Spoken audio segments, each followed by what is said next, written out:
अखंड ज्योति मार्च 2022। ब्रह्मवेत्ता माता मदालसा।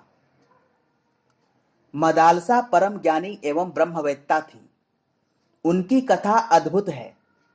पुराण कथा के अनुसार काशी में शत्रुजीत नामक एक महापराक्रमी राजा शासन करते थे। उनके पुत्र का नाम ऋतुध्वज था। ब्रह्मवादिनी मदालसा इन्हीं ऋतुध्वज की भार्या थी।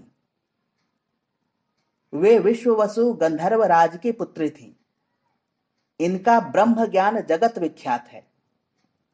पुत्रों को पालने में झुलाते झुलाते इन्होंने ब्रह्म ज्ञान का उपदेश दिया था। उन दिनों गालो नाम के तेजस्वी ऋषि महाराज शत्रुजीत के राज्य में तपस्या करते थे।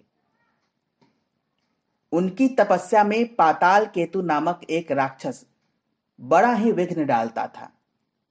जब ऋषि यज्ञ योग अथवा नित्य कर्म करते तो पाताल केतु आकर उनको विभिन्न रूपों में परेशान करता था। इससे ऋषि बड़े दुखी होते। एक दिन किसी देव पुरुष ने ऋषि को एक घोड़ा देते हुए कहा, भगवान, आप इस घोड़े को लीजिए। इसका नाम कुवलयाश्व है। यह आकाश पाताल सब जगह जा सकता है।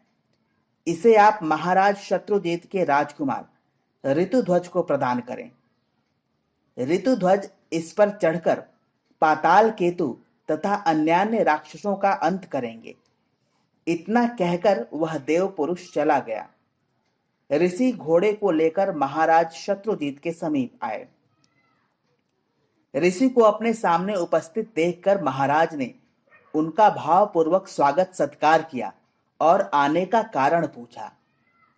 ऋषि ने सारा वृतांत कह सुनाया और वह कुवलयाश्व महाराज को प्रदान कर दिया। पहले तो महाराज राजकुमार की कोमलता और बालपन को देखकर विचार करने लगे। दैवी आदेश और ऋषि की आज्ञा समझकर उन्होंने कहा, पुत्र, तुम ऋषि की आज्ञा से इस अश्व पर चढ़कर ऋषि के आश्रम पर जाओ और दुष्ट पाताल केतु का विनाश करो। पिता की आज्ञा को शिरोधार्य करके राजकुमार घोड़े पर चढ़कर ऋषि के आश्रम पहुंचे। उस समय पाताल केतु शुकर के वेश में आश्रम के समीप घूम रहा था। राजकुमार ने उसके पीछे अपना घोड़ा दौड़ाया। पाताल केतु दौड़ते दौड़ते एक गुफा में घुस गया। कुवलयाश्व भी उसके साथ ही उस गुफा में घुस गया। राजकुमार ने वहां एक बड़ा सुंदर नगर देखा। शुकर बना पाताल केतु वहां विलुप्त हो गया। राजकुमार भ्रमित हो गए।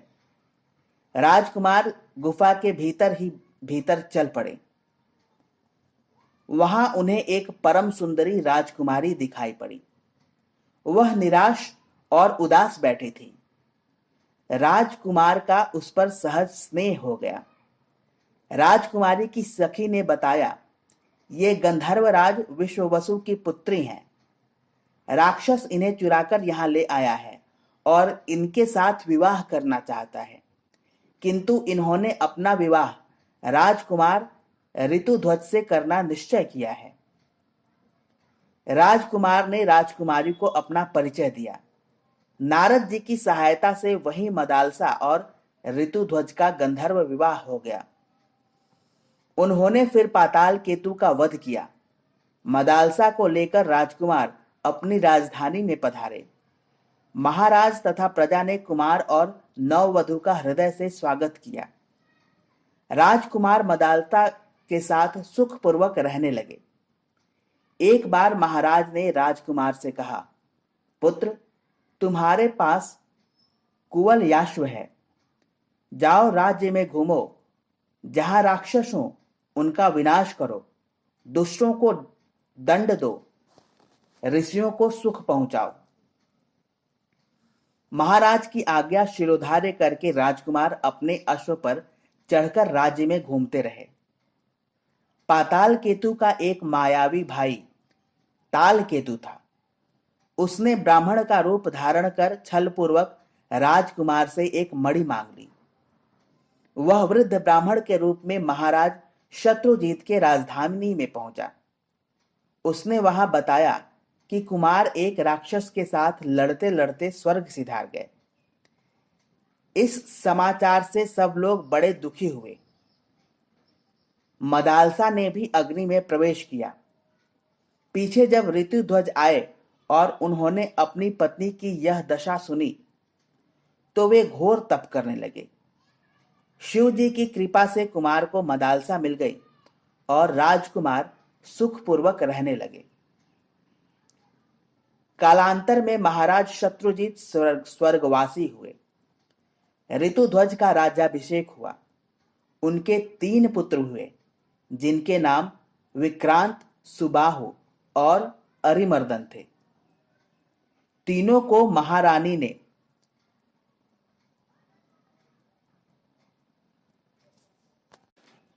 बाल्यकाल में ही ब्रह्म ज्ञान का उपदेश दिया और वे तीनों ही संसार त्यागी सन्यासी बन गए।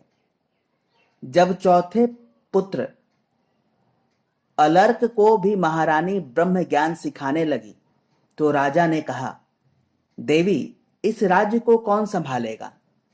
इसे संसार के योग्य रहने दो। रानी ने उनकी बात मान ली। अलर्क राजा हुए और उन्होंने गंगा यमुना के संगम पर अपनी अलर्कपुरी नाम की राजधानी बनाई, जो आजकल अरैल के नाम से प्रसिद्ध है।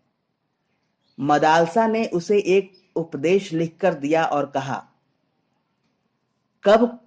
कभी कोई कठिन विपदा आए तब इसे खोलना। एक बार राज्य पर किसी अन्य राजा ने चढ़ाई की। इसे विपत्ति समझकर अलर्क ने माता के पत्र को खोला। उसमें ब्रह्म ज्ञान का उपदेश था। महाराज उसी समय अपना राज्य उस राजा को सुपुर्द करके वन को चले गए। इस प्रकार योग्य माता मदालसा ने अपने 4 पुत्रों को ब्रह्मज्ञानी बना दिया। धन्य है ऐसी ब्रह्मवादिनी माता और धन्य है ऐसी भारत भूमि जहां ऐसी ऐसी माताएं उत्पन्न हुई। माता मदालसा अपने पुत्रों को उपदेश देती थी। वे कहती थी, हे पुत्र, तुम विशुद्ध एवं दिव्य आत्मा हो। तुम्हारा कोई नाम नहीं है। इस शरीर को धारण करने के लिए तुम्हें एक कल्पित नाम प्रदान किया गया है। तुम शुद्ध बुद्ध आत्मा हो जो किसी भी नाम रूप से परे है। तुम संसार में रहते हुए भी आत्मा में रमण करो। संसार कर्तव्य का स्थान है। यहां कर्तव्य करो और निकल जाओ। प्रेम तो केवल परमात्मा से करो, संसार से नहीं। मदालसा के इस ब्रह्म ज्ञान से उसके 3 पुत्र ब्रह्मवेत्ता बने और चौथा पुत्र भी राज्य का पदभार ग्रहण करने के बाद नियत समय पर ब्रह्मज्ञानी बन गया। आज ऐसी ब्रह्मवादिनी माताओं की आवश्यकता है जो अपनी संतानों को श्रेष्ठ शिक्षा एवं विद्या प्रदान कर सकें। धन्यवाद। दोस्तों, अगर आपको हमारा ये वीडियो, ये अखंड ज्योति का पाठन अच्छा लग रहा है तो इसे जरूर लाइक करें, सब्सक्राइब करें हमारे चैनल को और कमेंट भी जरूर करें। धन्यवाद।